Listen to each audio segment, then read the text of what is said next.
రాజమండ్రిలో ఏఈ నూకరాజు కుటుంబం ఆత్మహత్య చేసుకున్న కేసులో సాదిక్ ఖాన్ అనే వ్యక్తిపై కేసు నమోదైంది.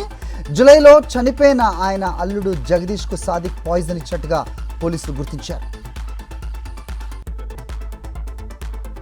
ఏపీ శాసన మండలి డిప్యూటీ చైర్మన్ పదవికి వైఎస్ఆర్సీపీ తరపున తూమాటి మాధవరావు నామినేషన్ దాఖలు చేశారు. ఈ కార్యక్రమంలో మండలి ప్రతిపక్ష నేత బొత్స, వైఎస్ఆర్సీపీ ఎమ్మెల్సీలు పాల్గొన్నారు. హనుమకొండ బీఆర్ఎస్ పార్టీ కార్యాలయం వద్ద ఉద్రిక్తత నెలకొంది. పెద్ది సుదర్శన్ రెడ్డి విగ్రహం తొలగించడాన్ని నిరసిస్తూ నర్సంపేట వెళ్తున్న శాసన మండలి ప్రతిపక్ష నేత సిరికొండ మధుసూదనాచారిని పోలీసులు అరెస్ట్ చేశారు. విజయవాడలో చేతులకు తాళ్లు కట్టుకుని జూనియర్ డాక్టర్లు నిరసన తెలియజేశారు. ప్రభుత్వం దిగొచ్చే వరకు కూడా పోరాటం కొనసాగిస్తామని హెచ్చరించారు. అనంతపురం జిల్లా గుత్తి బార్ అసోసియేషన్ ఆధ్వర్యంలో న్యాయవాదులు నిరసన చేపట్టారు.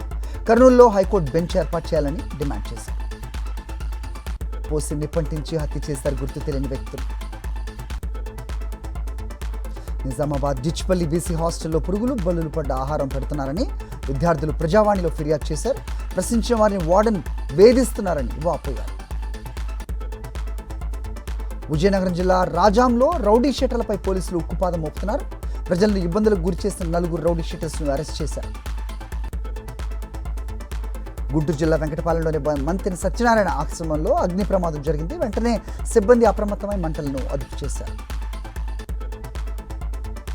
సింహాచలం సింహాద్రి అప్పన్న స్వామిని దర్శించుకున్నారు బీజేపీ జాతీయ అధ్యక్షుడు నితిన్ నవీన్.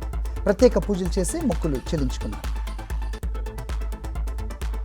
తమిళనాడు అసెంబ్లీలో ఆసక్తికర పరిణామం చోటు చేసుకుంది. ఓ మంత్రి చేసిన తప్పిదానికి ముఖ్యమంత్రి విజయ్ క్షమాపణ చెప్పారు.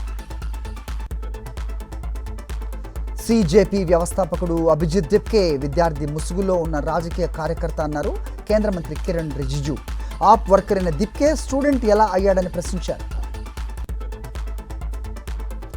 మధ్యప్రదేశ్లోని బింద్లో ఘోర రోడ్డు ప్రమాదం. కూలీలతో వెళ్తున్న ట్రక్ ఎదురుగా వస్తున్న మరో ట్రక్కును ఢీకొట్టడంతో 8 మంది చనిపోయారు, 32 మందికి గాయాలయ్యాయి.